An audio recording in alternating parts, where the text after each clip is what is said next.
සරණ යමි නමස්කාර වේවා ධම්රුවනට සමදා සදකම් සරණ යමි නමස්කාර වේවා සංඝරුවනට සමදා මහා සංඝ සරණ යමි නමස්කාර වේවා තුනුරුවනට සමදා තිසරණ සරණ යමි සාදු සාදු සාදු. ශ්‍රද්ධාවන්ත පින්වතුනි, අපිට ජීවිතය ගැන හිතෙන්නේ අපිට ඕන හැටියට මේ ජීවිතේ පවත්වන්න පුළුවන් එකක් වගේ.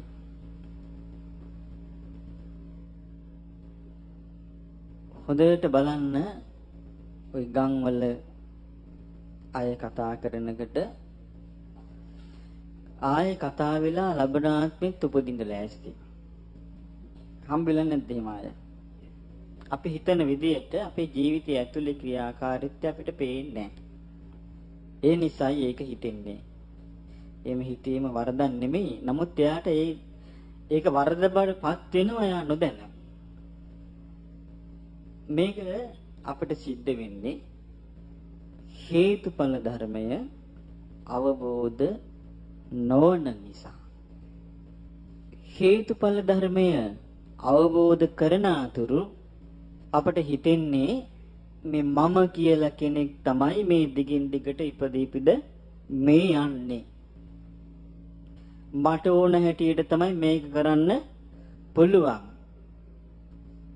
බුදුරජාණන් වහන්සේ නමක් මුණ ගැසෙන අතුරු මේ දෙවි මිනිස් ලෝකයේ ඒ අයගේ හිත්වල තියෙන ඔය අර්බුදය විසඳෙන්නේ නැහැ. බුදු කෙනෙක් පහළ වෙලා මිනිස්යන්ට දෙවියන්ට ජීවිතය ගැන කියලා දෙනවා.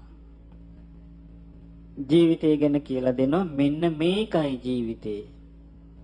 හොඳට බලන්න කල්පනා කරලා මේ බුදුවරුන්ගේ ධර්මය අනිත් ලෝකේ සියලු ධර්මයන් එක්ක වෙනස් වෙන්නේ එකයි. දැන් අපිට බුදුරජාණන් වහන්සේ අර කවුරුවත් කිව්වද චේතනාව කර්මය කියලා? නෑනේ. චේතනාව තමයි කර්මය. චේතනා පහල කරලා කයින් වචනයෙන් මනසෙන් කර්ම කරනවා. ඊළඟට උන්වහන්සේ තමයි මේ කර්ම විපාක ගැන පැහැදිලි කරලා දීලා තියෙන්නේ. උන්වහන්සේ අපිට පෙන්වා දීලා තියෙනවා අපි චේතනා පහල කරලා සිදු කරන දේවල් වලින් සමහර විට අපිට විපාක විඳින්න සිද්ධ වෙනවා මේ ජීවිතේදී. ඒකට කියන්නේ මොකද්ද? දිඨ ධම්ම වේදනීය විපාක.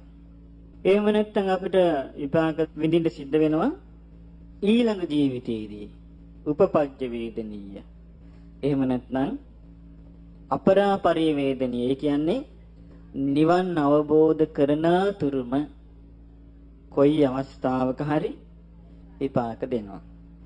සාමාන්‍ය මේ ජීවිතය අපි ගත්තොත් මේ ජීවිතය තුළ අපිට ඔය තුනේම විපාක බිඳෝ තමයි මේ යන්නේ අපි. අපි දන්නේ සමහරට අපිට අපරාපරිය වේදනීය කර්ම මේ ජීවිතේදී හම්බ වෙලා විදලත් ඉවර ඇති දැන්. තව විඳින්නත් ඇති. ditta ධම්ම වේදනීය වශයෙන්ුත් ලැබෙනවා. උපපජ්ජ වේදනීය වශයෙන්ුත් ලැබෙනවා.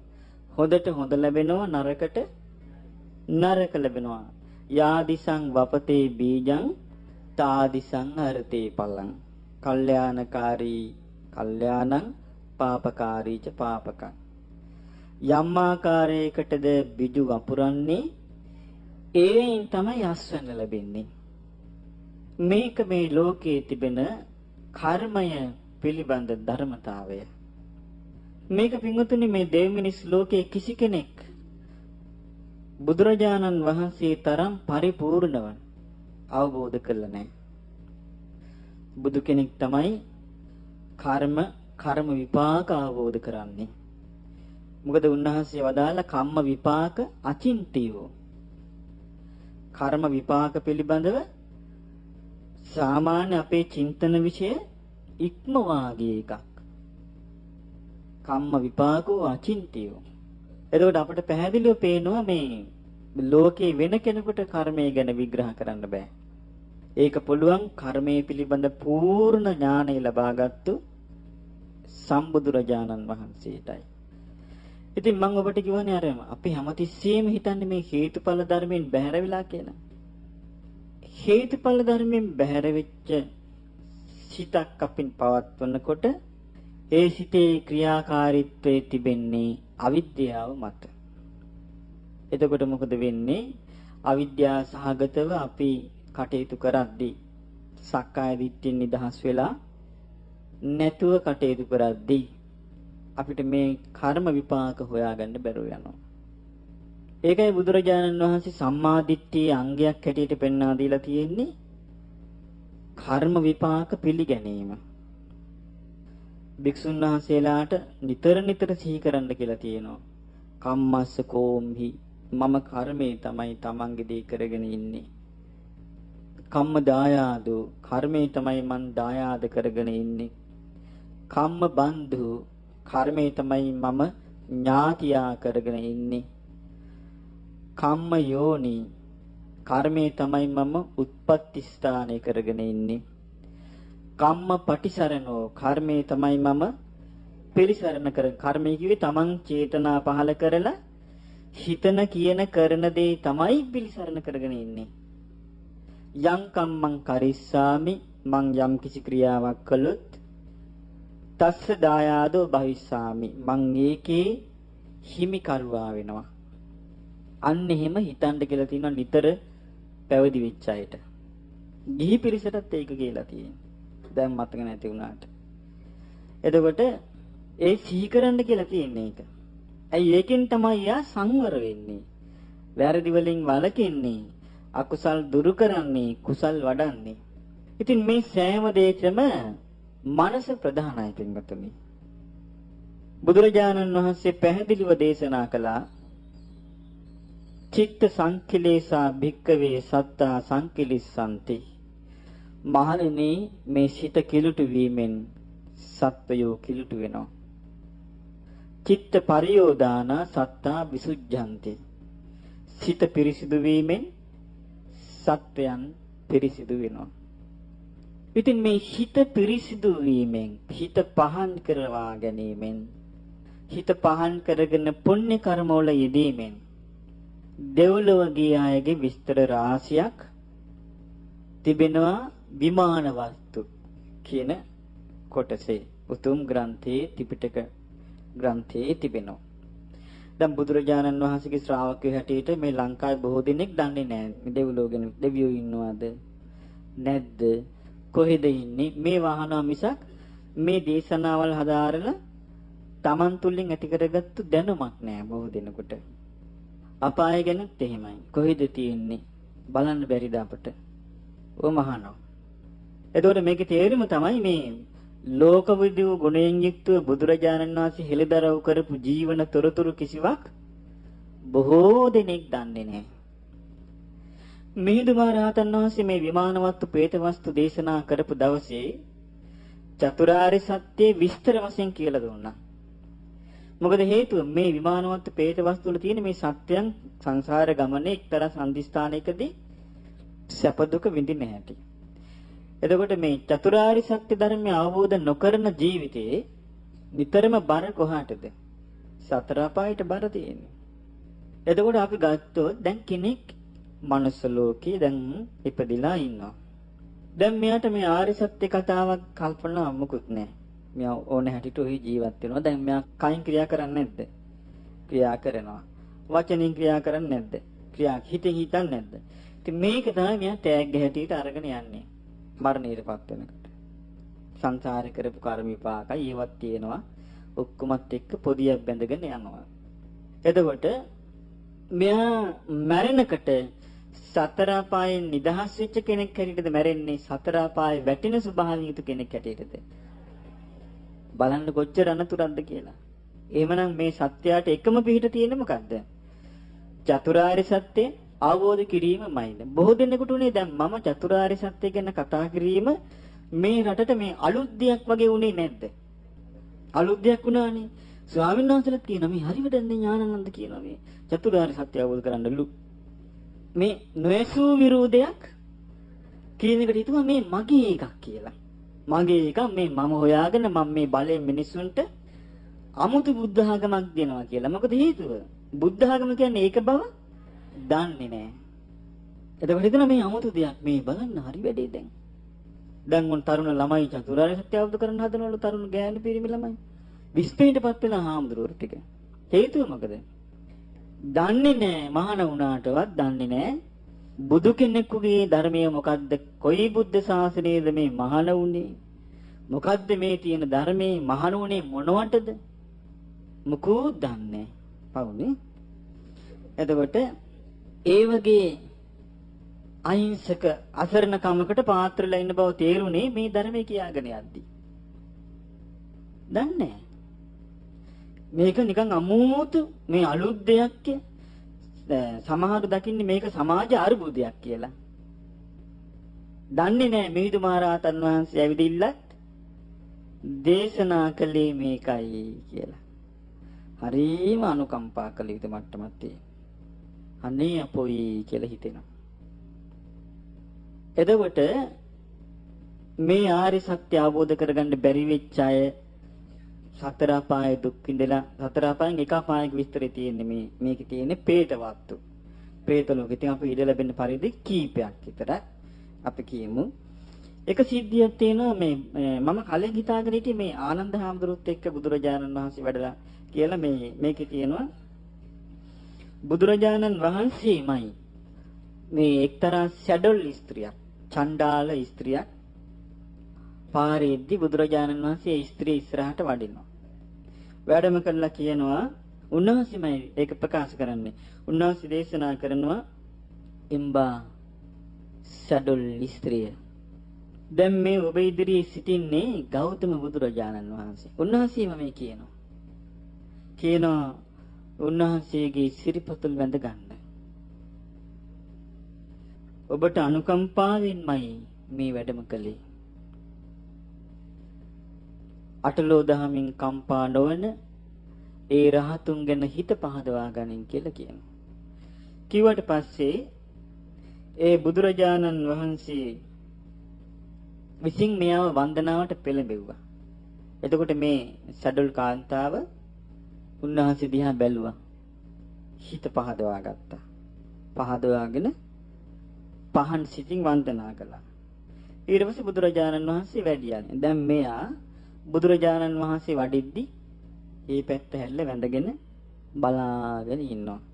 ඉන්නකොට ගව දෙනක් ඇවිල්ලා අර ස්ත්‍රියට අනිනවා. ඇනලා ඒ ස්ත්‍රිය මරණයටපත් වෙනවා. මරණයටපත් වෙලා මෙයා කෙලින්ම ඉපදුනා දෙවියන් අතර. දෙවියන් අතර ඉපදිලා බුදුරජාණන් වහන්සේ ළඟට මෙයා දැන් එනවා. දිව්‍ය අප්සරාවක් ඇටියට. ඇවිල්ලා කියනවා වීරයන් වහන්සේ මම දැන් මහත් වූ දිව්‍යානුභාවයටපත් වුණා. මම මේ නිකලෙස් වූ බුදුරජාණන් වහන්සේ බැහැ දකින්න ආවා. එතකොට බුදුරජාණන් වහන්සේ අහනවා පින්වත් දෙව්දුව ඔබේ මේ සිරුරෙන් රත්තරන් පාට රශ්මියක් විහිදෙනවා. විචිතුරු ආභරණ වලින් සැරසිලා ඉන්නවා. ඔබ දිව්‍ය අප්සරාවන් පිරිවරාගෙන ඉන්නවා. ඔබ මේ කවුද මේ මට වන්දනා කරන කවුද මේ?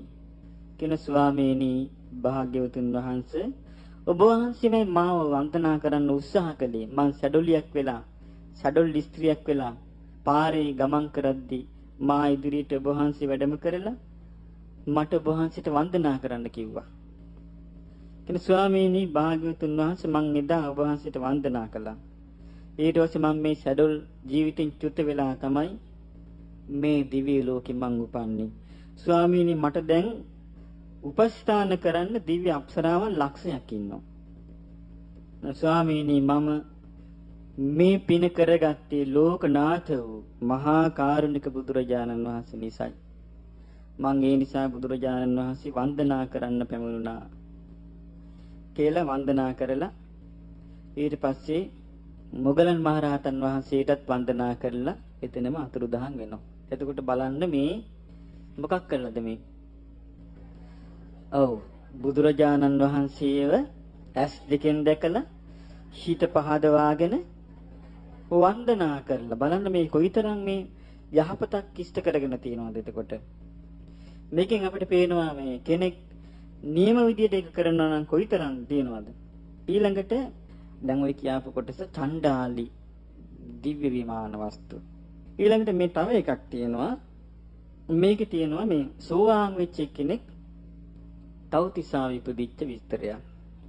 මුගලන් මහරහතන් වහන්සේ මෙයාගෙන් විස්තර අහනවා එම්බා පින්වත් දෙව්දුව ඔබ දිලිසනවා මේ සිකුරුතරුව වගේ. ඔබේ මෙච්චර ශරීර ආලෝකයක් ඇති වුණේ මොන කර්ම විපාකයකින්ද? ඔබ මොන වගේ සීලයක්ද මිනිස් ලෝකෙදී දියුණු කළේ? ඔබට මෙච්චර සැප සම්පත් පහළ වුණේ කොහොමද? මහාන් භාව සම්පන්න දෙව්දුව මම ඔබගෙන් අහන්නේ මේ පුණ්‍ය 이르දිය මේ පුණ්‍ය මහිමේ ලැබුණේ කොහොමද?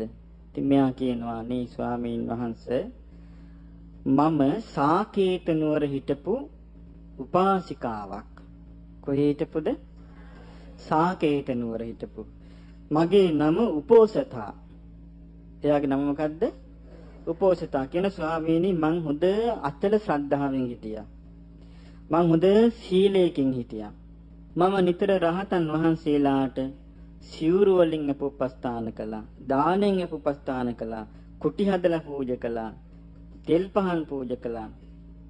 ස්වාමීනි මම පොහොයට ඒ වගේම ඒ සතර පොහොයටම මම සීල් ගත්තා. මම ඉන්ද්‍රිය සංවරයෙන් යුක්තව හිටියා. මම බෙදා හදාගෙන කාපු කෙනෙක් කියනවා.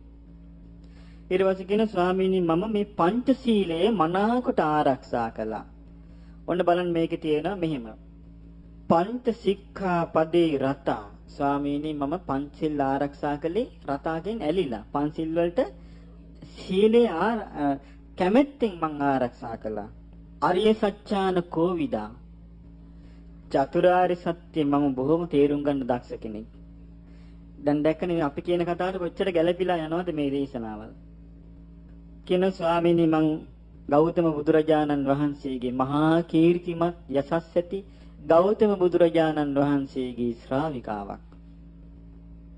ගෞතම බුදුරජාණන් වහන්සේගේ ශ්‍රාවිකාවක් කිව්වා.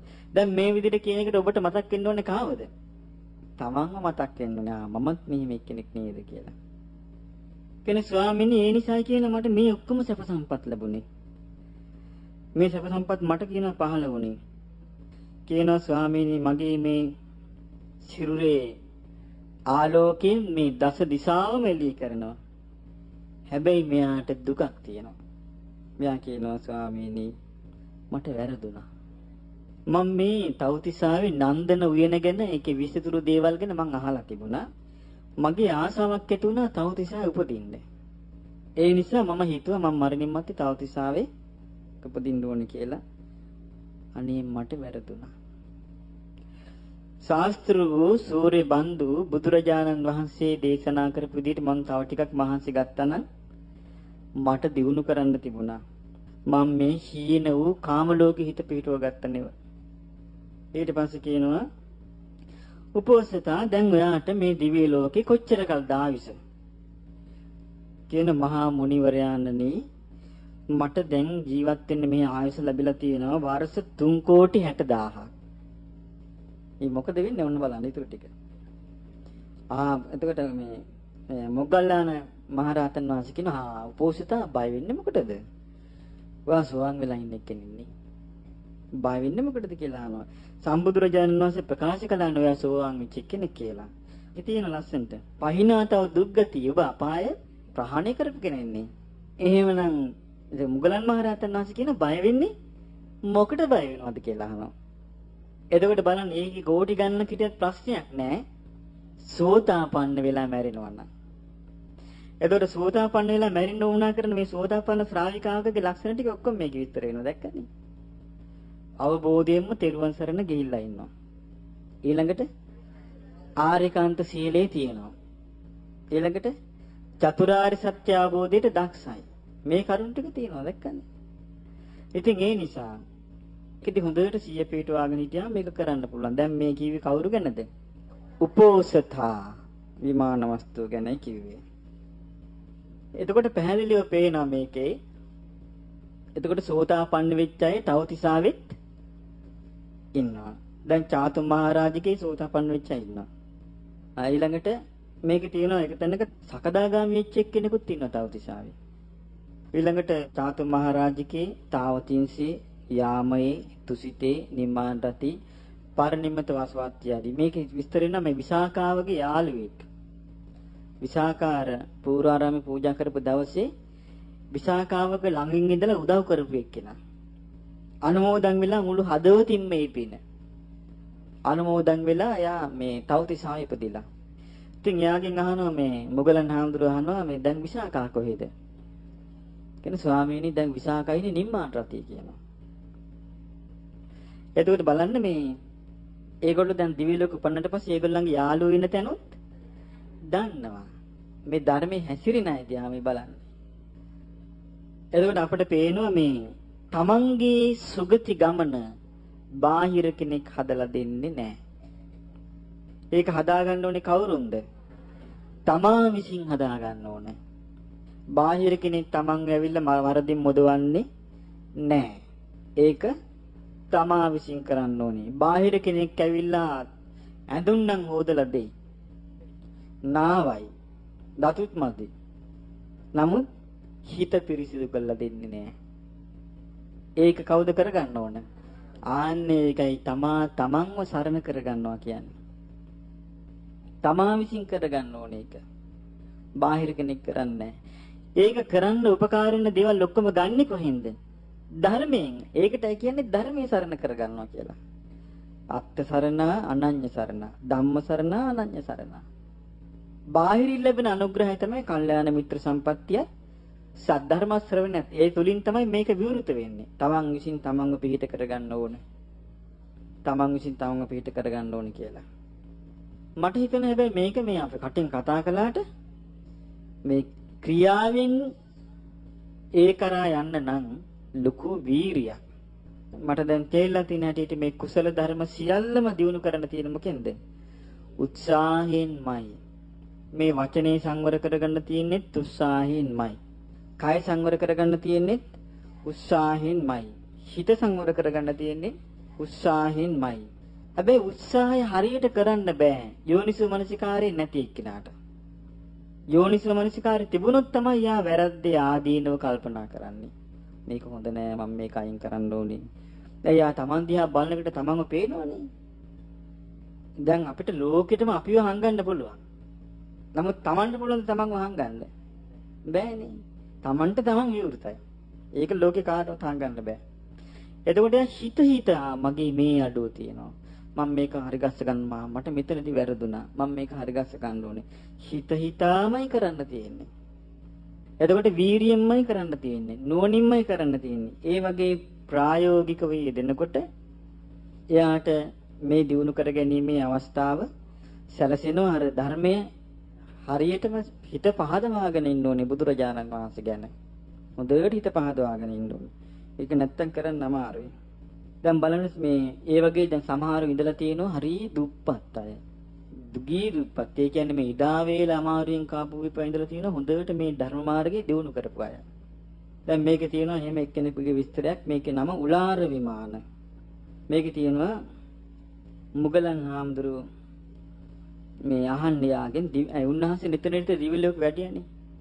මුගලන් මහරහතන් වහන්සේ නිතර දිව්‍ය ලෝකේ වැඩම කරලා දෙවියන්ගේ විස්තර ඇවිදilla මේ මිනිස් ලෝකේ පිරිස් අතර ප්‍රකාශ කළා. මේමයි කියලා සාමාන්‍ය මේ කාම ලෝකේ ඒ දෙවිවරුන් ගැන විස්තර. ඉතින් මුගලන් හාමුදුරුවෝ අහනවා පින්වත් දිව්‍යාංගනාව ඔබට මහ විශාල පිරිවරක් ඉන්නවනේ. මේ දිව්‍ය ආභරණ වලින් සැරසිලා ඉන්න දිව්‍ය ස්ත්‍රීන්, ඒ වගේම දිව්‍ය කුමාරවරුන් ඔබට උපස්ථාන කරනවානේ. ඒ පිරිස ඔබ සතුටු කරනවානේ. මේ පිරිස ඔබ වටේ නටමින්. ඔබගේ මේ දිව්‍ය විමානේ රනින් කරපු එකක්. මහානුභාව සම්පන්න දිව්‍යාංගනාව, ඔබ මේ දිව්‍ය ලෝකේ මේ තරම් සැප සම්පත් ලැබුවේ ඔබ මොන වගේ පුණ්‍ය කර්මයක්ද කළේ මේ විපාක ලබන්න?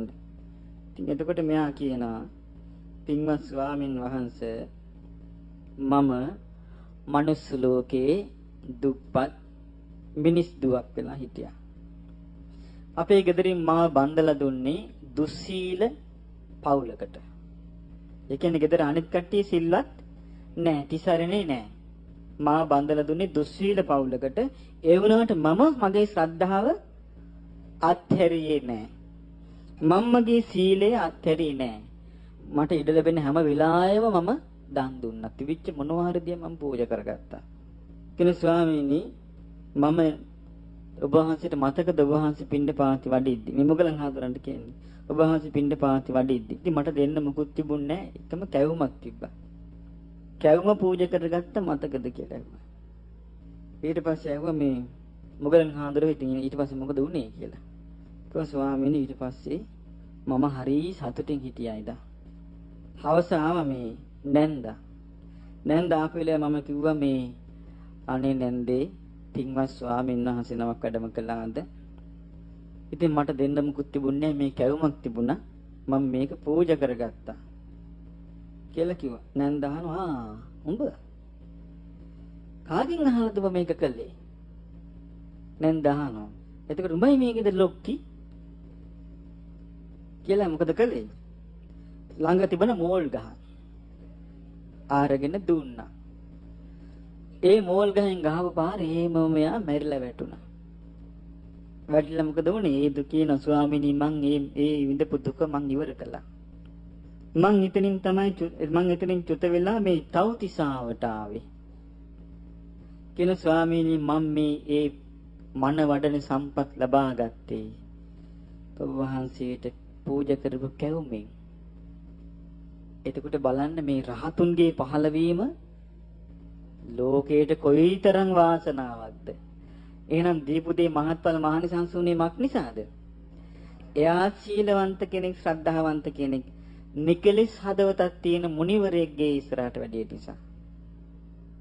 දැන් පේනවනේ එහෙමනම් මේ ලෝකයට මේ නිවන් මඟ ගමන් කරන පිරිස සිටීමත් වාසනාවක්. නිවන් මඟ ගමන් කරන පිරිසිදු සිල්ලති ස්වාමින් වහන්සේලා දැකීමත් වාසනාවක්. නිවන් මඟ ගමන් කරන පිරිසිදු සිත පිරිසිදු කිරීමේ මහන්සි ගන්නා වූ ස්වාමීන් වහන්සේලාට යමක්කම පිදීමත් වාසනාවක්. සිත පිරිසිදු කරගත් නිවන අවබෝධ කරගත් රහතුන්ට අප උපස්ථාන කරලානේ මේ කැවුම පූජා කළා.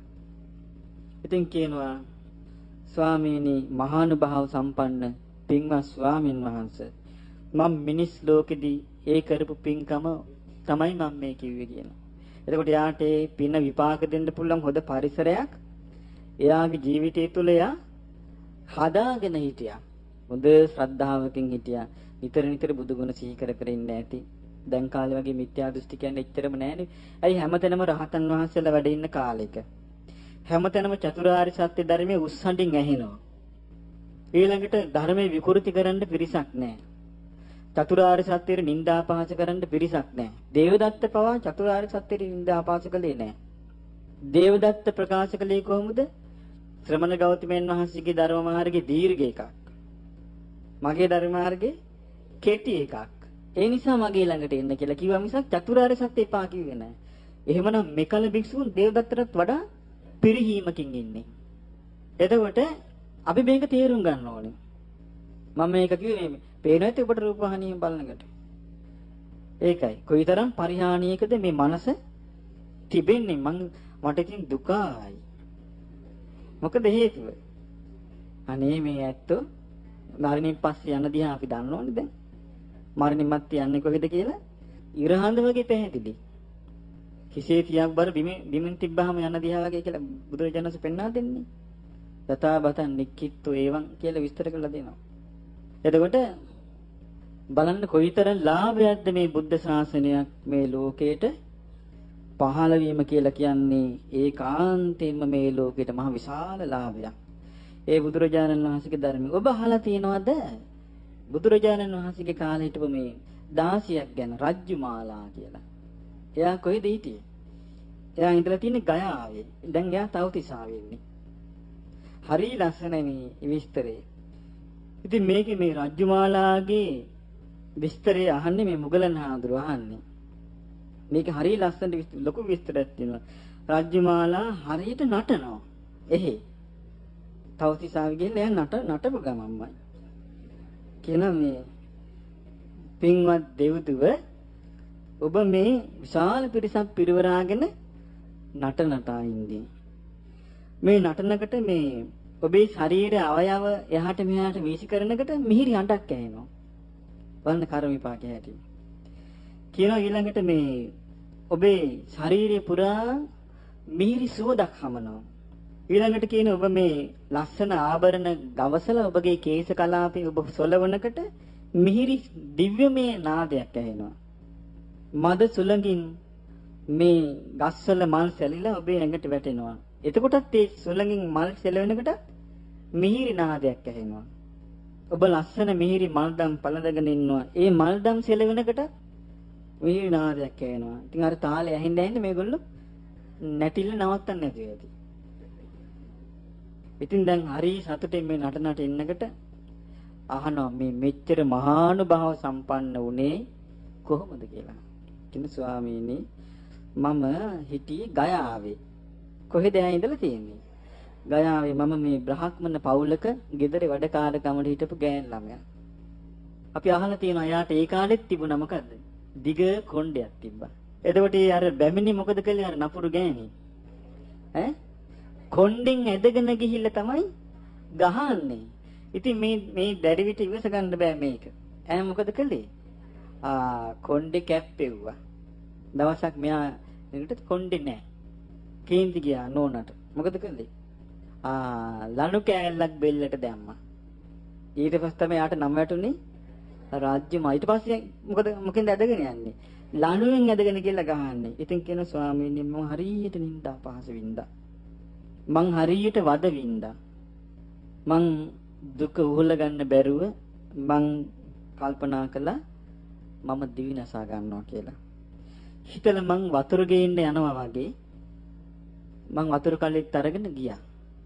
ගිහිල්ලා මං කැලේ ඇතුළට ගියා. ගිහිල්ලා මං කල්පනා කළා මම මේ වනාන්තරේම මම මැරෙනවා. මට මේ ජීවිතෙන් පළක් නැහැ. කියලා කියන ස්වාමීනි මං තොණ්ඩුවක් බැඳලා ගහකට දාලා මේ තොණ්ඩුව දාගන්න මං වටපිට බැලුවා. කවුරුවත් ඉන්නවදයි කියලා.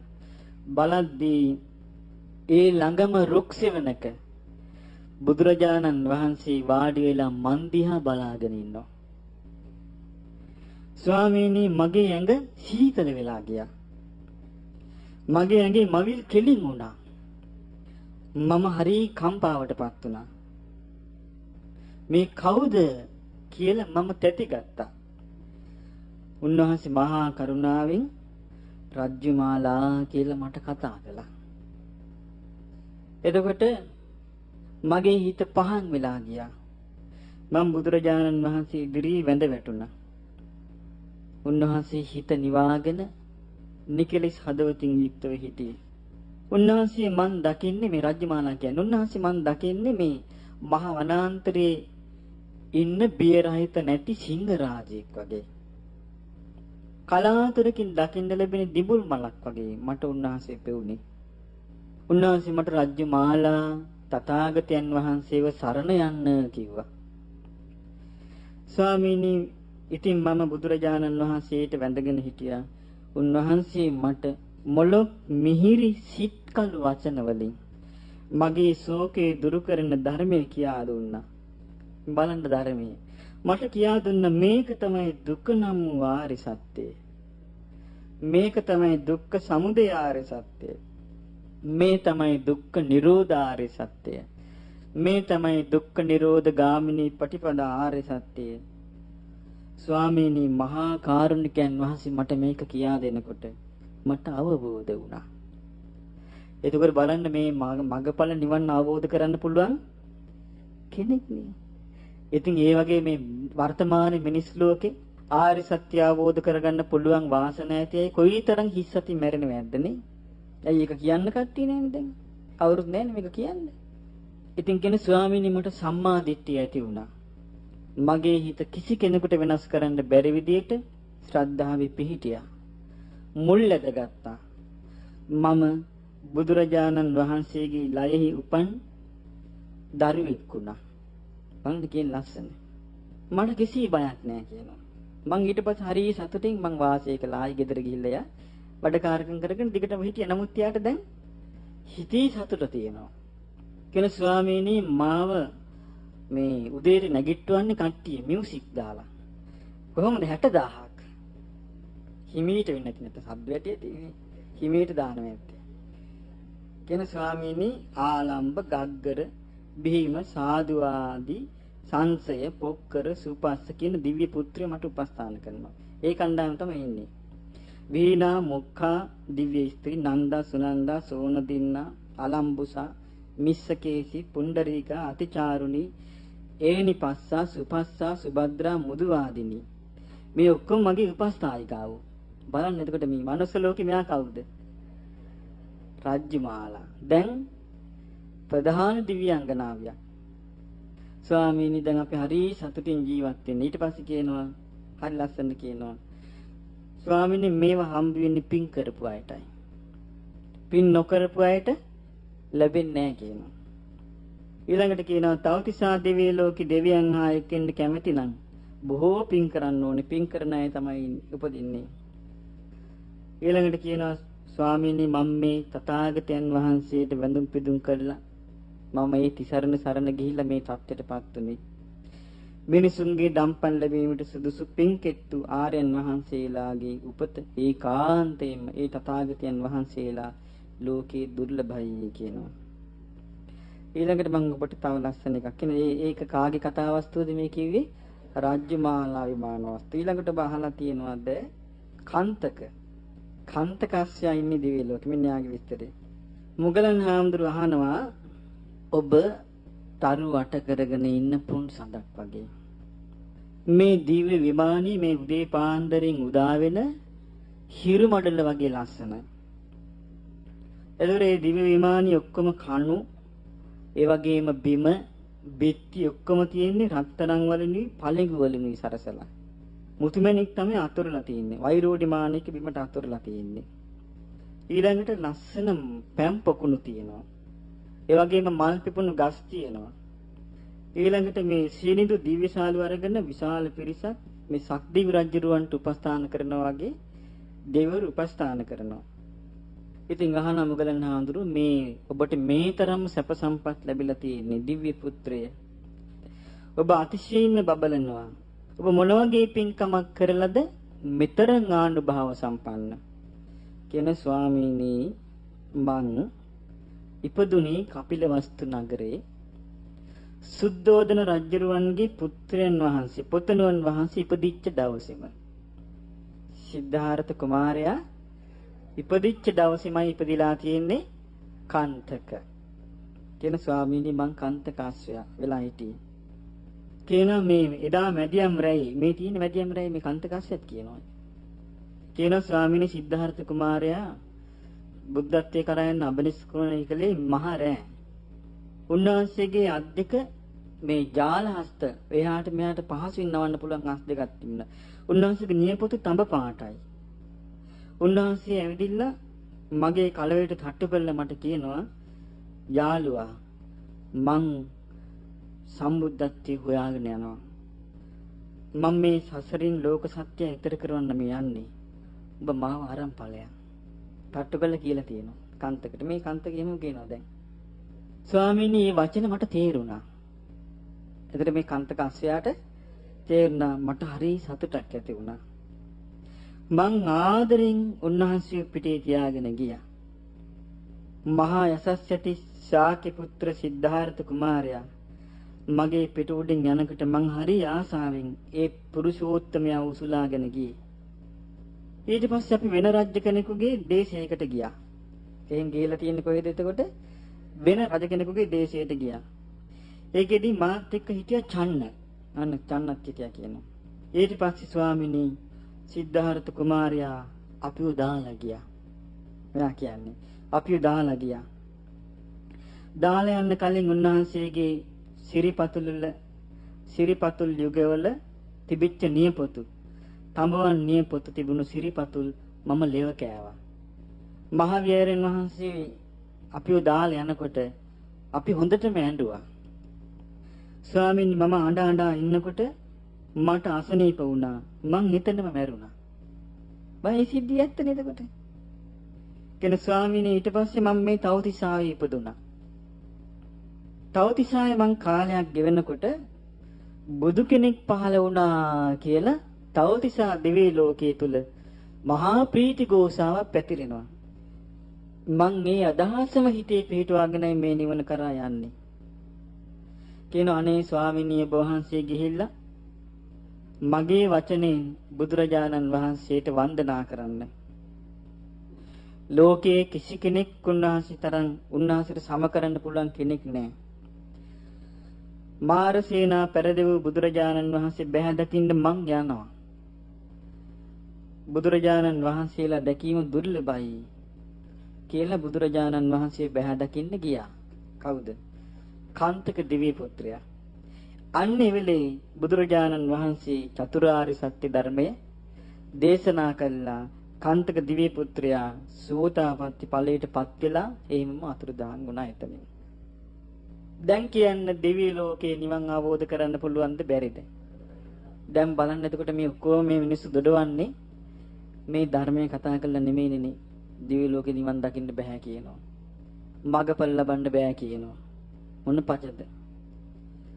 මේ බලන්න මේ කාන්තක විමාන වස්තුව. කාන්තක දිව්‍ය පුත්‍රයා තමයි ඒක ලබාගෙන තියෙන්නේ. ඊළඟට තව එකක් කියමු බලන්න පුළුවන්ද කියලා. චත්තමානවක. චත්තමානවක ඉපදිලා තියෙන්නේත් එහෙමයි. තවතිසාවේ. චත්තමානවක යා දිව්‍ය ලෝකෙදී යා මතක් කරනවා නිතර බුදුරජාණන් වහන්සේ උගන්වපු ගාථා තුන. මොනවද? ඔව් යෝවදතම් පවරෝ මනුජේසු. ඒ ගාථාව චත්තමානවක නිතර සිහි කරනවා. මනුජේසු කියන්නේ මිනිසුන් අතර. මනුජ කියලා කියන්නේ මිනිසයා. මනුජ. මනුජේසු කියලා කියන්නේ මිනිසුන් අතර. පවරෝ කියන්නේ උතුම්. වදතම් කියන්නේ කතාබස් කරන. කතාබස් කරන මිනිසුන් අතර උතුම් කෙනා. යෝ වදතම් පවරෝ මනුජේසු. කවුද? සක්්‍ය මුනි භගවා කතකිච්චෝ. ඒ බුදුරජාණන් වහන්සේගේ නම. පාරගතෝ බල වීරිය සමංගේ බල වීරියෙන් යුක්තව සංසාරයෙන් එතර වුණා. තං සුගතං සරණ. ඉතින් ඒ උගන්ලා ඉවරලා මෙයාට බුදුරජාණන් වහන්සේ මේ ගාථා තුන ඉගන්වනවා කියලා විතරනේ අපි අහලා තිබුණේ. තවත් උගන්ලා තියෙනවා ජාත. මේකේ තියෙනවා ස්වාමීනි මේවා උගන්ලා ඊට පස්සේ මට මේව සරණ යන්න කිව්වා. නෑ සරණ ගමන දන්නවද කියලා. දන්නේ නැහැ කිව්වා. ඊට පස්සේ බුදුරජාණන් වහන්සේ තමයි ඒ සරණ ගමන කියා දීලා තියෙනවා. බුදුන් දහම් සංඝ සරණ යන්න. ඊට පස්සේ අහලා තියෙනවා මේ පන්සිල් දන්නවද කියලා. දන්නේ නැtei කිව්වලු.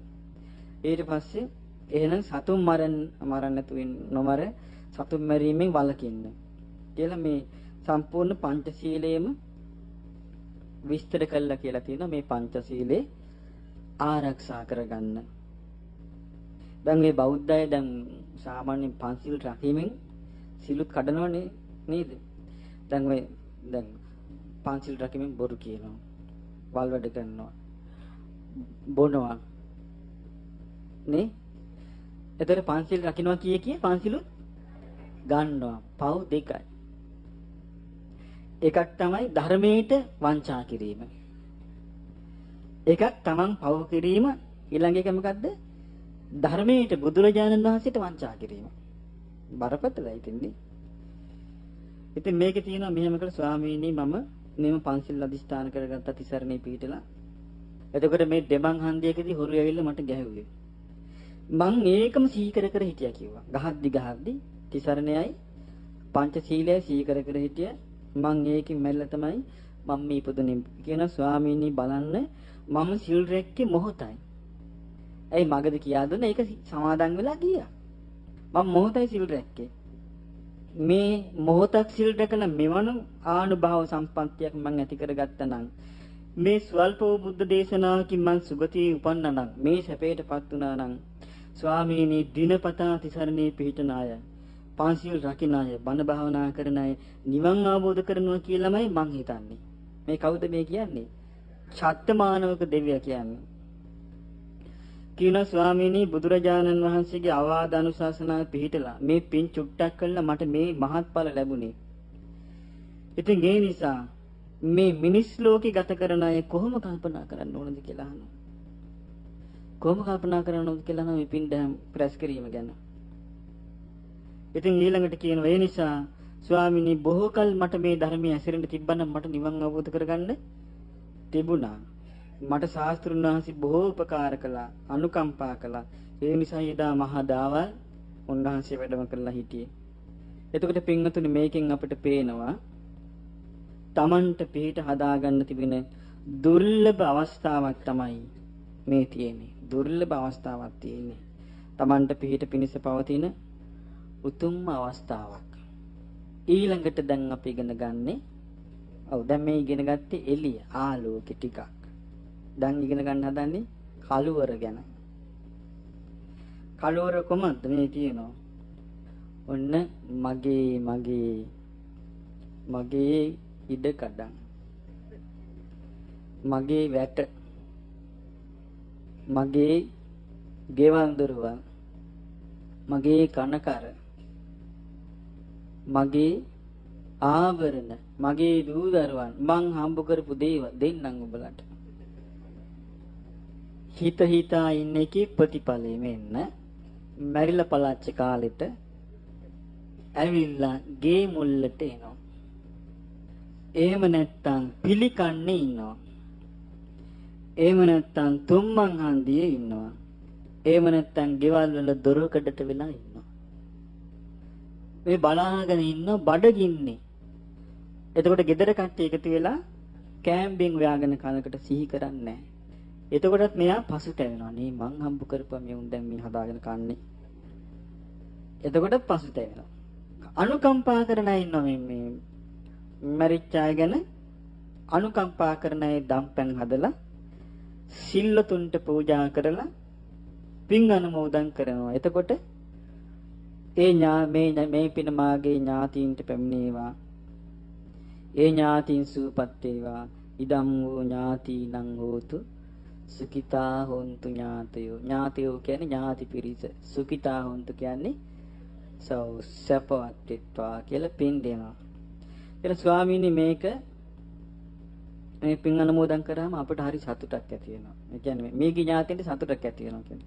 ඇතුණාට පස්සේ ඒගොල්ලෝ සතුට වෙලා පෙරලා ඒගොල්ලෝ පින් දීපු අයට ආශිර්වාද කරනවා. චිරංජීවන්තු නෝ ඥාති අපගේ ඥාතින් බොහෝ කල ජීවත් වෙත්වා. ඒසං හේතු ලබාමසි අපිට මේවා ලැබුණේ ඒගොල්ලෝ නිසා. කියන මේ නහි තත්ත කසී පෙරේත ලෝකේ කුඹුරු නැත. මේ බගාදිග නැත. ගෝරක්කෙත්ත නිවිජ්ජති. එහෙ හරක් බැලීමක් නැත. වාණිජ්ජා තාදිසි නත්ති. එහෙ වෙලහෙල දාම් නැත. හිරඤ්ඤේන කයාක්‍ය මිල මුදල් බැංකු නැත. ඊතෝ දින්නේන යාපෙන්ති. මෙහින් මොනවා හරි දුන්නොත් තමයි. පීතා කාලකතා තහින් මරිලා විරලා එහි පුදලා ඉන්න අයට ඉච්චරයි කියනවා. ඒක හරියට කොහොමද? උන්න මේ උදකම් වට්ටම් උස්තනක ඉඳලා පල්ලෙහාට වතුර වටිනකොට යථා නින්නම් පවතින පහළට ගලාගෙන යනවා වගේ. මෙහෙන් දුන්නොත් තමයි ලැබෙන්නේ. ඉතින් මේ වගේ තමයි දම්පැන් දීම ගැන තියෙන්නේ. ඉතින් ඒකෙදි බුදුරජාණන් වහන්සේ පෙන්වා දීලා තිබෙනවා. මේකෙදි ඒ පෙරේත ලෝකී පිරිච්චාගේ විස්තර තියෙනවා. ඒ අතර එකක් තියෙනවා මේ වෙළඳ ප්‍රධානියෙකුට පෙරේතියක් හම්බ වෙනවා. මුණ ගැහෙනවා. මේ පෙරේති ඉන්නේ යම්තරා කුටියක් වගේ ඇතුලේ කාන්තාවක් කතා කරනවා. ඉතින් මේ වෙළඳ ප්‍රධානී අහනවා මේ කවුද ඒ විමානයේ ඉන්නේ? එළියට එන්න කියන අපි බලන්න කැමති කෙනා ඔයාගේ ඉරිදි බල සම්පන්නකම්. එතකොට මේ පෙරේත කියන අනේ මට එළියට එන්න විදියක් නැහැ. මම මගේ ශරීරයේ පුරාම තියෙන්නේ කෙස්. කෙස් වලින් තමයි යා සම්පූර්ණයෙන් වැහිලා ඉන්නේ. මට වස්ත්‍ර නැහැ. මං සුළු පිනක් කරපු කෙනෙක් කියනවා. එහෙනම් මං ඔබට මේ උතුරු සළුව දෙන්නම්. ඔබ මේ උතුරු සළුව පොරවගෙන එළියට එන්න කියනවා. මට බලන්න ඕනේ කියනවා ඔබ කවුද කියලා. කියන අනේ පින්වත අපිට අතින් අතට ගන්න පුළුවන් කමක් නැහැ.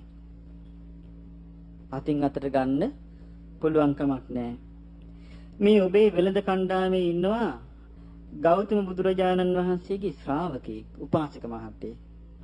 අනේ එයාට ඔය වස්ත්‍රය පොරවන්න. පොරවල මට පින් දෙන්න කියලා. ඉතින් ඊට පස්සේ මේ වෙළඳ පිරිස මොකද කළේ? මේ උපාසක මහත්තයාව නාවලා සුවඳ ගල්වලා එක වස්ත්‍රයක් අඳවලා එකක් පොරවලා මොකද කළේ? පින පිරීතිට අනුමෝදන් කරපු ගමම්ම උපාසක මහත්තයාට කෑම් බින් දීලා අනුමෝදන් කරපු ගමම්ම දිව්‍යමය ආහාර පාන වස්ත්‍රාභරණ ඒ පිරීතිට ලැබුණා. අර කෙස් ටික අතුරුදහන් වෙලා ලැබුණා. දැන් බලන්න මේ කාටද දුන්නේ? උපාසක මහත්තයෙකුට. එතකොට ඒ කියන්නේ මේ ආර්ය සත්‍ය අවබෝධ කරපු කෙනෙක් මේ උපාසක මහත්තයා. ඉතින් මෙයා ඇවිල්ලා පෙනී හිටියා. පෙනී හිටියාම කියනවා මේ වෙලෙන්ද කියනවා පින්වත් දිව්‍යාංගනාව. ඒගොල්ලෝ හිතුව දිව්‍යාංගනාවක් කියලා. බැලුවා මේ පෙරේති මේ පින් අනුමෝදන් වෙලා මේ හැඩට ඉන්නේ. කියනවා මේ ඉටි රූපය වගේ කියනවා දැන්. මේ මොකද්ද කියලා මේ විපාක.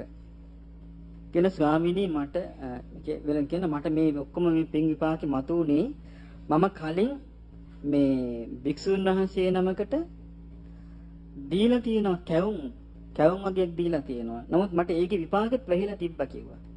ඒකත් මතුණා අර පින් අනුමෝදන් වීමත් එක්කම. ඇවිල්ලා කියනවා ඊට පස්සේ කියනවා අනේ පින්වත මගේ දැන් ආයුෂ ඉවරයි කියලා. ආයුෂ ඉවරයි කියන තා මාස 4කින් මගේ මරණය සිද්ධ වෙනවා. ඒ කියන්නේ പ്രേත ලෝකෙන් එයා චුත වෙනවා. ඊට පස්සේ මට උපදින්න තියෙන්නේ අවීචි මහ නරකාදී. දැක්කද නවත්තන්න බෑ කියන්නේ මම කිව්වේ ඒක තවන්ට ඕන හැටියට කරන්න බෑ. මේක අපි අවබෝධ කරගෙන තියෙනවා. දැන් යාට මුකුත් කරගන්න බෑ. කියනවා පින්වතෙහි දොරටු 4ක් තියෙනවා. දැන් යාට ඒ අවීචිය පේනවා දැන්. දොරටු 4ක් තියෙනවා. ඊළඟට යකඩ තාපෝලින් වට කළා වහලෙත් යකඩ පොළොවත් යකඩ කියනවා. අනේ පින්වත මට ඒකේ යදුන් 100ක් පුරා විසිරී තියෙන ඒ අවීචි මහ නරකාදී මට මේ ගින්නෙන් පිච්චෙන් ඊට පස්සේ තියෙන්නේ. මම ඒක ගැන දැන් හිතා ශෝක කරනවා. දැන් ඉස්සරහට වෙන්න තියෙන එක දැන් මේක මේ වගේ එකක් මං හිතන්නේ. දැන් අපි කියමු වරදි කරපු එක්කෙනෙකුට දඬුවමක් නියම කරනවා. දැන් දඬුවම ගැන දන්නවා. දැන් උසාවියෙන් නියම කරන අසවල් දවසේ උඹට බරපතල වැඩ ඇතු මෙච්චර එක්ක අසවල් දවසේ උඹට එල්ලුම් ගහ. දැන් යා දන්න ඔක්කොම කරුණු මේක නියම කරනවා කියලා. ඒ දිනේ ළඟ වෙන්න යාට සතුටක් දැති වෙන්නේ බයක් ශෝකයක්ද? මේ වගේ එකක් මේ ඇති වෙන බාප වෙනවා. බලන්න කොයිතරම් මේ භයානකද කියලා නේ. එහෙම තමයි මේ සංසාරේ යන්න තියෙන්නේ. ඒකයි මේ ආර්ය සත්‍ය අවබෝධ කරගන්න තියෙන්නේ. දවසක් සාරිපුත්ත මහරහතන් වහන්සේ ඉදිරියට අරගෙන නම කල්ලාටි පෙරේත වස්තුව. දැන් සාරිපුත්තයන් වහන්සේ ඉදිරියට පෙරේතයක් එනවා. සාරිපුත්ත හඳුරු ගහනවා මේ නූල් පොටක්වත් නෑගේ. දුරු වර්ණයි. කෘසයි. නහරවල ටික විතරයි. ඇටසැකිල්ල බේරිනවා. කවුද තී? කියනවා අනේ ස්වාමීනි ඔබ වහන්සේගේ වැදූ අම්මා වෙලා මං හිටියා. මීට ආත්ම භාව 5කට කලින්. මම එදා මැරිලා පෙරේත ලෝකෙ උපන්න මං තාමත් ඒ පෙරේත ලෝකේ. කියන මම හරි අමාරුවෙන් වමනේ ටිකක් හොයාගන්නේ. ඔව්. කිවිසීමෙන් හටගත් කෙල සොටු ඊළඟට මං කෑමට පෙරේත ලෝකේ අපි කෑමට ගන්නේ මලමිනී පුච්චනකට වැක්කරෙන වරුණු තෙල. වැදූ ස්ත්‍රීන්ගේ ලේ. සුවා තුවාල වලින් ගලන සැරව. ඊළඟට මේ අනතුරු සිදුවන තැන්වලදී ගලන ලේ. ඔන්න. ඊළඟට ස්ත්‍රී පුරුෂ ශරීර වලින් පිටවෙන අපවිත්‍ර දේ. ස්වාමීනි මම මේවා අනුභව කළේ බඩගින්නේ උස ගන්න බැරුව. ඊළඟට කියන මේ පෙරේත ලෝකයේ අය මිනිස්සුන්ගේ විතර නෙමෙයි සත්තුන්ගෙත් ලේ සැරව බොනවා. පිහිටක්කට ඉන්න තැන නැහැ. අපි ඔක්කොම ඉන්නේ සෝහනේ කියනවා. ඉතින් කියනවා අනේ පුතේ මට පින් දෙන්න. මට මේ ලේසරව බොන එකෙන් නිදහස් වෙන්න ඕන. කාරුණික වූ සාරිපුත්යන් වහන්සේ පෙර ජීවිතේ අම්මාගේ වචනය අහලා මහා මොග්ගල්ලාන අනුරුද්ධ මහා කප්පිනාදී රහතන් වහන්සේලාට ආරාධනා කළා. පොඩි කුටියක් කෙරෙව්වා. සිව් දිසාවෙන් වඩින සංගරුවනට ඒ කුටිය පූජා කළා. ආහාර පාන පූජා කළා. ඒ තමන්ගේ පෙර භවයේ මෑණියන්ට ඒ දාන පින අනුමෝදන් කළා. පින් දීමත් සමගම ඒ විපාකයේ ඉපදුනේය. ඇයට දිව්‍යමය ආහාර පාන වස්ත්‍ර පහළ විය. මෙය දක්ෂිනාවේ ඵලයයි. ඇය විසිතුරු වස්ත්‍රාභරණයෙන් සැරසී උතුම් කසී සළුවෙන් සැරසී කෝලිත තෙරුණාස්ගේ මුගලන් හාමුදුරුවෝ පැමිණියා. මුගලන් හාමුදුරුවෝ අහනවා පින්වත් දෙව්දුව නුඹ ඊටමත් ලස්සනයි. ශරීර වර්ණය දස දිශා බබළුවනවා. නුඹට මෙතරම් මහානුභාව සම්පන්න පිනක් ලැබුණේ කොහොමද? සැපක් ලැබුණේ කොහොමද? කියන අනේ ස්වාමීනි මම මීට ආත්ම භව 5කට කලින් සාරිපුත්යන් වහන්සේගේ අම්මා වෙලා ඉඳලා ඉඩා මැරිලා පෙරේත ලෝකෙ ගියා. ගිහිලා චුත වෙලා. පෙරේත ලෝකෙ ඉඳලා මේ දුක් විඳින. දැන් බලන්න අපි සංසාරේ අපි අය කොච්චර ඇද්ද පෙරේත ලෝකවල. අපි දෙමව්පියෝ, ඥාති, දරුවෝ කොයිතරම් ඇද්ද අපි දන්නේ නේ. ආරි සත්‍ය අවබෝධය නොකර අපි හිටියොත් එහෙනම් මොකද වෙන්නේ? මරණ ආසන්න වෙනකොට එනවා කට්ටිය. එතකොට කට්ටියට පේනවා. පුංචි අම්මා ආවා කියනවා. දුව ආවා කියනවා. අරහි නැන්ද ආවා කියනවා. බාප්පා ආවා අන්න මට අඬ ගහනවා. අහලා නැද්ද ඔබ මේවා? කියනවා මේවා. කිව්වට පස්සේ මෙයාගේ හිත මොකද වෙන්නේ? එතනට ඇදෙනවා. ඊට පස්සේ පෙරේත ලෝකේ. ඉතින් මේකෙන් බේරෙන්න තියෙන්නේ ධර්මයේ තුල හොඳට පිළිතලා ආර්ය සත්‍ය පිළිතලා හිතීම විතරමයි. නැත්තම් බේරෙන්න ක්‍රමයක් නැහැ. ක්‍රමයක් නැහැ බේරෙන්න නැත්තම්. ඊළඟට තියෙනවා හොඳ විස්තරයක් මේ එකම gedara සපත්නීන් කියලා. දැන් ඒ කාලේ තිබිච්ච සපත්නීන් කියන්නේ කවුද? සමාන බිරිඳෑවරුන් ගෙවල් වල ඉඳලා තියෙනවා. ඉතින් එතකොට තිස්සා මත්තා කියලා මේ බිරිඳෑවරුන් දෙන්නෙක් හිටියා. තිස්සා කියන කාන්තාව ඉතාමත්ම ඉවසිලි සම්පන්න සිල්වත් ගුණවත් කාන්තාවක්. අර මත්තා කියන කාන්තාව හරියට නපුරුකම් කළා. දැන් එයා මැරිලා ගිහිල්ලා උපන්න පෙරේත ලෝකෙ. පෙරේත ලෝකෙ උපන්නට පස්සේ මේ තිස්සා ඉදිරියට පෙනී හිටියා. පෙනී ඉඳලා ඊට වෙලාවේ මේ තිස්සා අහනවා අහෝ පෙරේතිය ඔබට වස්ත්‍ර නැහැ, විරූපී, කෘසයි, ඉල්පුණු නහරවල් ඇතුව ඉන්නවා. ඉලෑට පෑදුණු සිහින් සිරුරකින් ඉන්නවා. ඔබ කවුද?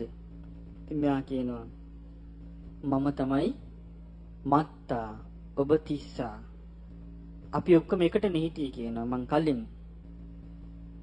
මං පව් කළා මේ පෙරේත ලෝකෙට ආවේ. ඒතර තිස්සා අහනවා ඔබ මොනවද කළේ පව් කරන්න? ඔබ මොනවද කළේ? කය වචනය සිත කියන මේ තුන්දරින් ඔබ කරපු පාපය මොකද්ද? මොන පවන් නිසාද ඔබ ඉපදුනේ? ඉතින් කියන ක්‍රෝධ කරන මම හරියට ක්‍රෝධ කළා. මම හරියට නිന്ദා අපහාස කළා. ඉරිසියා කළා. මං හරියට මසුරු වුණා, කෛරාටික වුණා.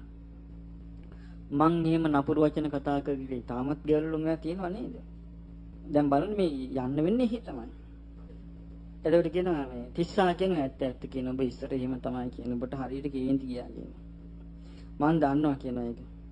ඊට පස්සේ ආනවා හරි. මොකද මේ නුඹේ ඇඟ පුරා මේ පස් තියෙන්නේ මොකද පස්? දැන් පෙරේතී වෙලා ඉන්නවා පෙරේතීගේ ඇඟේ මොනවද තියෙන්නේ? පස් තියෙනවා. එතකොට අහනවා පෙරේතී යන අය ඔබට මතක නැද්ද? ඔබ එදා හොඳට නාලා හිස සෝදලා නාලා ලස්සන ඇඳුමක් ඇඳගෙන හිටියේ. එතකොට මට ඒකට ඉරිසියා හිතලා මමත් උඹට වඩා ලස්සනට එදා ඇඳගෙන හිටියා. නමුත් මොකද වුනේ මම බලාගෙන ඉඳිද්දී ස්වාමියා උඹත් එක්ක විතරයි කතා කළේ. මට ඊර්ෂියාව ඇති වුණා, මට ක්‍රෝධය ඇති වුණා, මට උහුල ගන්න බැරි වුණා. මතකද එදා මං ඔයාට පස් අරගෙන පස් වලින් ගැහැව්වා. එතකොට තිස්සා කියනවා හරි හරි මට ඔබ ගැහුවා තමයි කියනවා. එතකොට මේ දැන් මොකද ඔබ මේ කහ කහ ඉන්නේ? එතකොට මතකද අපි දෙන්න වනාන්තරයට ගියා බෙහෙත් ගේන්න. බෙහෙත් ද්‍රව්‍ය හොයන්න වනාන්තරයට ගෙනකට ඔයා බෙහෙත් ටික හොයාගෙන ආවා. මම බෙහෙත් අරන් ආවේ නෑ කියනවා. මං කහමිලිය ගෙඩි අතු අරන් ආවා කියනවා. එතකොට ඔයා දැනගෙන හිටියේ නෑ මං ඔයා නිදන ඇඳේ කහමිලිය අතුලලා ගෙඩි විසිර හැරිය මතකද කියලා ඔයා කහ කහ හිටියා. එතකොට මම කියනවා එහෙනම් මේක ඒ විලා තින්නේ මේ කහබිලිය අතුරුපු නිසා ඔබට මේ විපත උනේ නන්නේ. ඔබට මේ ඇඳුම් නැත්තේ මොකද? කියනවා බලන්න මේ හැම එකකටම විපාකයක් තියෙනවා. කියනවා මේ එදා යාළුවෙකුගේ ගෙදර උත්සවයක් තිබුණා ඔක්කොටම ආරාධනා කළා. හැබැයි මට ආරාධනා කළේ නෑ. හැබැයි එතකොට පේනවා එහෙනම් එයාගේ නපුරුකම ඒ වෙනකටත් හොඳට කට්ටියට පීඩාවක් හැටියට තිබිලා තියෙනවා. මට ඉවස ගන්න බැරුව මං නුඹ ඇඳගෙන යන්න හිටපු වස්ත්‍රය හොරකම් කළා. ද සාමාන්‍යයෙන් මගුල් ගේ කියන්න කලින් දවසේ ලෑස්ති කරලා තියෙනවනේ ඇඳුම. මේක හොරකම් කළා කියනවා. මේ නිසා කියන මං නග්න වෙලා ඉන්නේ. ඊට පස්සේ අහනවා මේ හරි හරි මට මතකයි මගේ ඇඳුම හොරකම් කළා තමයි උඹ. එතකොට මේ උඹ මේ ඇඟේ පුරාම මේ කක්ක ගඳ මොකද කියලා අහනවා. මුළු ඇඟෙන්ම අසූචි ගඳයි. එතකොට කියනවා මේක උනේ මේකයි කියනවා. මේ පෙරේත කියනවා. නුඹේ සුවඳ විලවුන් වර්ග, නුඹ පල් දෙන මල් මාල සෑම දෙයක්ම මං අසූචි වලේ දැම්මා. බලන්න මේ කරන දේවල් නේ. නපුරුකම, ඊර්ෂ්‍යාව, කුඩු කේඩුකම්. ඉතින් කියනවා මේ දැන් ඔබ කරපු දේවල් නිසා ඔබ මේ ඉන්නේ. මේ ඔබ මොකද මෙච්චරම දුකටපත් වෙලා ඉන්නේ? ඉතින් කියන දැන් බලන්න අපි දෙන්නට එක සමානව සැප සම්පත් තිබ්බා. නමුත් මම දාන දීපු කෙනෙක් නෙවෙයි කියනවා. මං දාන දීපු කෙනෙක් නෙමෙයි. එත තිස්සා කියනවා දැන් බලන්න ඔබටනේ වැරදුනේ. ඔබ හැමතිස්සෙම හිටියේ මං ඔබේ තරහකාරී කියලා. මං ඔබේ තරහකාරී කියලා හිතුවේ. හිතා ඔබ මට ඊර්ෂ්‍යා කළා. දැන් බලන්න ඔබ මේ රැස් කරන දේවල්. දැන් ඊටකොට තිස්සා කියන දැන් බලන්න ඔබ පළඳපු ආභරණ, ඔබේ ඇඳුම් පැළඳුම්, ඔබේ වස්තු දැන් කවුද කියලා නම් මේවා පරිහරණය කරන්නේ? මේවා ස්ථිර දේවල් නෙමෙයි කියලා දැන් තේරෙනවද කියලා අහනවා. ඊට පස්සේ මේ තිස්සා කියනවා තව පොඩ්ඩකින් අපේ බුහත කියලා කියන්නේ ඒගොල්ලන්ට පුතෙක් හිටියයි. ඒ අම්මට තිස්සාට හිටි පුතාගේ නම මොකද්ද? බුහත. දැන් මෙයා කියනවා දැන් මේ බුහතගේ තාත්තා එනවා තව පොඩ්ඩකින්. ඒ කිව්වේ අර මේ දෙන්නගෙම ස්වාමියා. ඒ නිසා මේ උඹට කැමති නම් ඉල්ලපන් මොන හරි මං දෙන්නම් කියනවා. ඒත් මේ තිස්සාට තරහක් නැහැ. එතකොට මෙයා කියනවා අනේ මට දැන් මට නම් මෙතන ඉන්න බෑ. එයාට මාව දකින්න ලැබෙන්න ඉපා. දැන් මෙයා ලැජ්ජයි. ඊට පස්සේ එහෙනම් මම මොකද්ද ඔබට කරන්න ඕනේ උදව්ව? දැන් මේ තිස්සා කියන කාන්තාව කොච්චර උතුම්ද බලන්නනේ. ඒ වෙලාවෙත් මම මොකද්ද උදව් වෙන කෙනෙක් නම් මොකද්ද කියන්නේ? හොඳ වැඩේ කිය. යසයි උඹට කියන්නේ. දැන් බලන්න මම මොකද්ද ඔබට කරන්න ඕන උපකාරේ? ඊට පස්සේ කියනවා අනේ මට භික්ෂු සංඝයා සිහි වෙන්න. අර අෂ්ටපුරුෂ පුද්ගල කියන භික්ෂු සංඝයා සිහි වෙන්න ස්වාමින් වහන්සේලා 8 නමක් වඩම කරලා අනේ මට සංඝයා උදෙසා දානය පූජා කළා මට පින් දෙන්න කියලා. ඊට පස්සේ රහතන් වහන්සේලා 8 නමක් වඩිනවා. පින් අනුමෝදන් කරනවා. පින් දීපු ගමන් බලන්නක විපාක. ඇගේ තිබිච්ච අර දුක්ඛිත ස්වභාවය එහෙමම අතුරුදහන් වෙනවා. අතුරුදහන් වෙලා දිව්‍ය සලුපිලි ආභරණ වලින් සැරසිලා සම්පූර්ණයෙන්ම වස්ත්‍රාභරණ වලින් දිලිහි තිස්සා ඉස්සරහට ඇවිල්ලා පෙනී හිටියා. පෙනී හිටනකොට තිස්සා අහනවා පින්වත් දෙව්දුව මේ මනහර ශරීර වර්ණයෙන් යුතුව දස දිසා බබළුවාගෙන මේ ඉන්නේ ඔබ කවුද කියලා අහනවා. මොකින්ද මේ පින ලැබුණේ? මොකද්ද ඔබ කරපු පින්කම්? එතකොට කියනවා එයා කියනවා මම මත්තා. මම පෙරේතියක් වෙලා හිටියේ. මම පව් කළා පෙරේත ලෝකෙ ගියේ. ඔබ ඊටාම කරුණාවෙන් මසුරු මල දුරු කරලා මේ දන් දීපු නිසා ධර්මයේ හැසිරීලා දන් දීපු නිසා නිකලෙස් සුතුමන්ට දන් දීපු නිසා මම මේ දිව්‍ය ලෝකයටපත් වුණා කියලා. එතකොට එයා පෙරේත ලෝකෙනුත් චුත වෙලා දිව්‍ය ලෝකෙත් ඉපදිලා. එතකොට ඒකට හේතුනේ මොකද්ද? දානය. බලන්න ඒකට මේ කොයිතරම් මේ මහත්ඵල මහානිසංසදායක දේවල්ද මේවා. හැබැයි ඉතින් මේක අපි අවබෝධ කරගන්න ඕනේ. තව සිදුවීමක් තියෙනවා. මේක හරි අපූර්ව එකක්. ඒ තමයි මේ කෙනෙක් මරණයටපත් වුණාට පස්සේ එයාට යම්කිසි ආත්මයක් ලැබිලා තියෙනවා ප්‍රේත ආත්මයක් මේ උග්ගස් තියෙන්නේ. උග්ගස් විමානයක් එක්ක. හැබැයි මෙයාට පිපාසින් ඉන්නවා මේවා කන්න බෑ. කන්න බෑ. ගණ්ඩ හදනකට මේ උග්ගස් පැටිල්ල මෙයාගේ අතපය ඔක්කොම කැපිලා යනවා. කන්න බෑ. ඊට පස්සේ මොකද වෙන්නේ? මෙයා වෙහෙසටපත් වෙලා ඊට පස්සේ පොළොව රත් වෙනකොට දියෙන් ගොඩට දාපු මාළුවෙක් වගේ රත් වෙච්ච පොළොවේ පෙරලි අඬනවා. ඉතින් මේ රහතන් වහන්සේ නමක් ඉස්සරහා කියන අනේ ස්වාමීනි මට මේ මොකද වුනේ? මම මේ බඩගින්නේ කලන්තය ඇදලා ඉන්නේ මේ උග්ගස් තියෙනවා. මට එක උග්ගහක්වත් කන්න විදියක් නැහැ කියනවා. මට මේ මොකද වුනේ? මට මේ මෙච්චර හොඳ උක්කණයක් තියෙද්දි මොකද බැරි කියලා අහනවා. එතකොට මේ ස්වාමීන් වහන්සේ කියනවා ඔබ විසින් මේ මනුස්ස ලෝකයේදී කරපු පව්කම් නිසා මේ වුනේ. හැබැයි ඔබ පිනකුත් කළා තියෙනවා.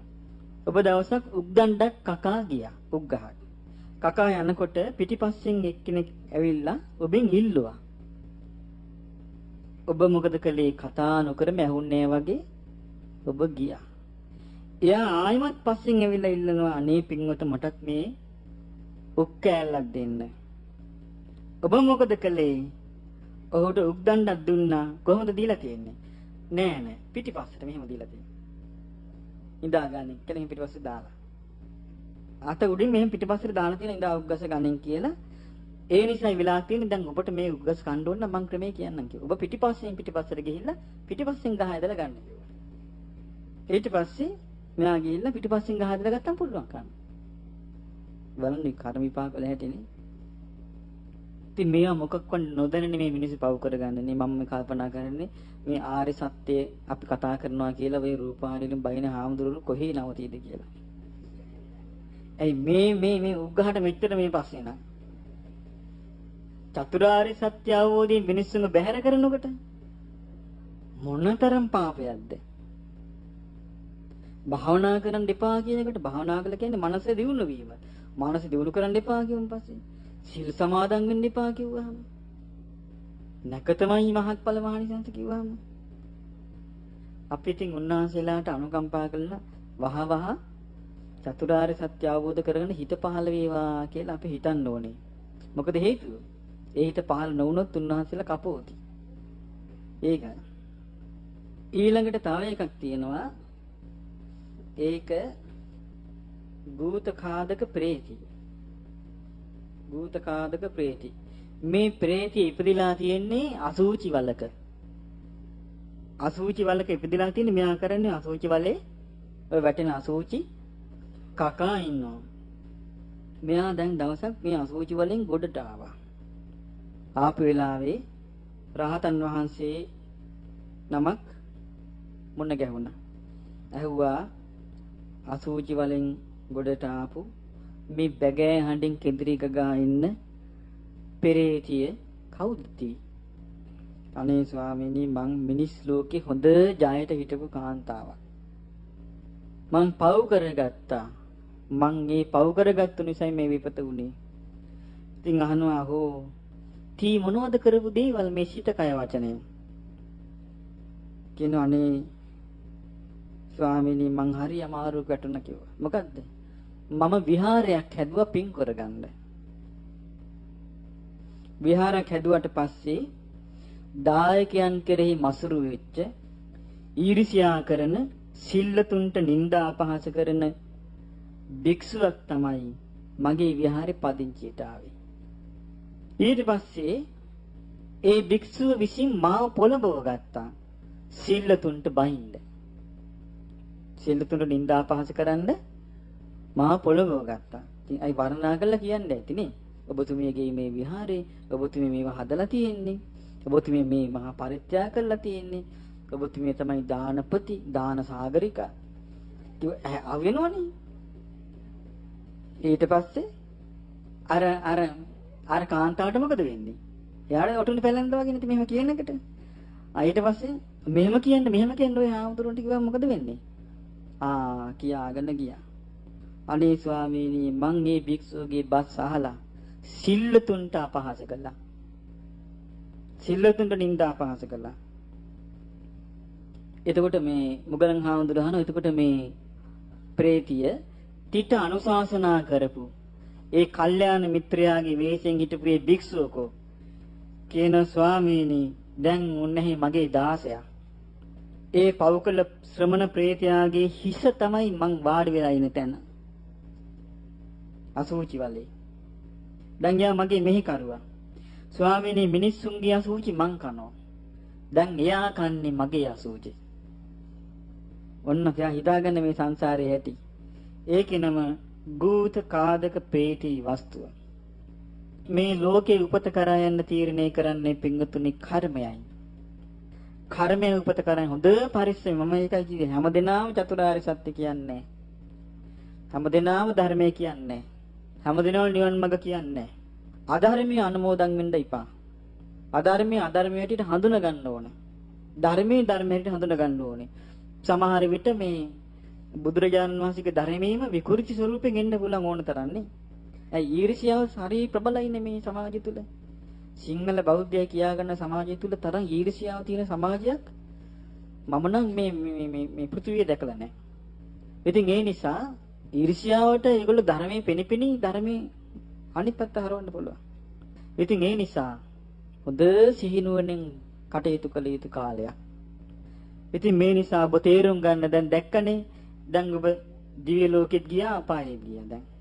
දිව්‍ය ලෝක විස්තර දැනගත්තානේ. අපාය විස්තර දැනගත්තා. කවුද මේක හදලා දුන්නේ? තමා විසින් කරන ක්‍රියාවේ ඵලය. එහෙමනම් අපි මේකෙන් හොඳට තේරුම් ගන්න ඕනේ මේ අනතුරින් මිදෙන්න තියෙන එකම ක්‍රමය මොකක්ද? චතුරාර්ය සත්‍ය ධර්මය අවබෝධ කර ගැනීමමයි. එතනින් මෙහා විසඳුමක් තියෙනවා නම් ඒ විසඳුමත් ලෝක සත්‍යය කෙරේ මහා කාරුණික බුදුරජාණන් වහන්සේ දේශනා කරනවාමයි. එතනින් මෙහා විසඳුමක් තියෙනවා නම් ඒ නිසායි බුදුරජාණන් වහන්සේ පැහැදිලිවම දේශනා කළා තියෙන්නේ. උන්වහන්සේ දේශනා කළා ගිහිනමුපකරුන්තානං නිච්ච මාමිස දානතෝ. නිතර සිව්පසාමිසෙන් උපකාර කරන ගිහි උදවියට කරෝත ධම්ම දානේන තේසම් පච්චූපකාරකං. ඔවුන්ට ප්‍රත්‍යපකාරයක් වශයෙන් ධර්ම දාණය දෙන්න කියනවා. එතකොට මේ ධර්ම දාණය දැන් ඔබට මහමෙවුනාවෙන් ලැබෙනවා. දැන් ඔබ පැහැදිලිවම හඳුනා ගන්න ඕනේ මෙන්න මේක. දැන් බුද්ධ වචනේ තියෙනවනේ. ඔබ ඕනෑම කෙනෙක් කියන එක. ඔබ ඒක ගලපන්න ඕනේ කොමකටද? බුද්ධ වචනේට ගලපන්න ඕනේ. ගැළපී යනවා නම් ඔබ අනුමෝදන් වෙන්න ඕනේ මේ බුදුරජාණන් වහන්සේගේ ධර්මයයි. ගැළපී යන්නේ නැත්තම් ඔබ බැහැර කරන්න ඕනේ ඒක බුදුරජාණන් වහන්සේගේ ධර්මයේ නොවේ කියලා. කෙනෙක් තර්ක කරලා කියව පමණින් පිළිගන්න එපා. තර්ක කළා මතු කළා කියන්න පුළුවන්. මොකද දැන් සමහර කියන මෙහෙම බුදුරජාණන් වහන්සේලා රහතන් වහන්සේලා පසේ බුදුරජාණන් වහන්සේලා නිවන් පුරේ ඉන්න දැන් සැපසේ. බෝසතාණන් වහන්සේ නමක් ගිහලා ගේට්ටුව ළඟ ඉන්නවා. ඒක අර බුදුවරු ඔක්කොම කතා කරනවලු එන්න මේ නිවන කරා එන්න කියලා. එතකොට එයා කියනවා නෑ. කලබල වෙන්න එපා. කාටද මේ කලබල වෙන්න එපා කියන්නේ? බුදුවරුන්ට. කලබල වෙන්න එපා. මට මෙහි සේනාවක් ඉන්නවා මං මේ පිරිසත් එක්ක එනවා. මෙහෙම රස කර කිව්වොත් මේ අධර්මයක්. ධර්මයේ නොදන්නා අය රැවටෙන්නේ නැද්ද? මේ අමු බොරුවක්. එතකොට මේ අධර්මයක් මේ කියන්නේ. ධර්මයේ නොදන්නා අය හිතනවා එහෙනම් මේ බෝසත්තුරු කියන්නේ ශ්‍රේෂ්ඨ කොටසක්. මේ ගේට්ටු ළඟ ඉන්නේ බුදුවරුත් පිරිනම් පාව බුදුරුත් එක්ක කතා බස් කරනවා. එතකොට අමු බොරුවන්නේ මේ යන්නේ එතකොට. මිනිස්සු රැවටෙනවා එතකොට. නමුත් ධර්මයේ දන්නේ කෙනා දන්නවා කිසි දවසක එහෙම යන්න බෑ. යනවනම් කෙනෙකුට යන්න මාර්ගයක් තියෙනවා. ඒ මාර්ගෙ මිසක් යන්න වෙන මාර්ගයක් නෑ. මොකද්ද? ආර්ය අෂ්ටාංගික මාර්ගයමයි. වෙන යන්න මාර්ගයක් ලෝකේ නැහැ. ඒකෝව මග්ගෝ නත්තඤ්ඤෝ. එකම මාර්ගයයි, වෙන මාර්ග නැහැ. නිවන කරා යන්න තියෙන්නේ ආර්ය අෂ්ටාංගික මාර්ගයමයි. අන්නේ ආර්ය අෂ්ටාංගික මාර්ගය යන්න උවමනා කරන සම්මා දිට්ඨිය සකස් වෙන්නේ ආර්ය සත්‍ය අවබෝධයෙන්. ඉතින් ඒ නිසා ඔබ හොඳට දන්නවා මෙව්වා. ඒ නිසා ඔබ හොඳට අවබෝධ කරගෙන අදිටන් කරගන්න. අපි මේ සතර අපායන් අත්මිදි අපායට යන ස්වභාවයෙන් මේ ජීවිතය අපි බේර ගන්නවා. අපි මේ ගෞතම බුද්ධ ශාසනය තුලම මේ ජීවිතයේ තුලම චතුරාර්ය සත්‍ය ධර්මය අවබෝධ කරගෙන මේ උතුම් ගෞතම බුදුසසුනේම නිත්‍ය මංගල පරම සුන්දර ශාන්තමා මහ නිවන අවබෝධ කරගන්නවා. සාදු සාදු සා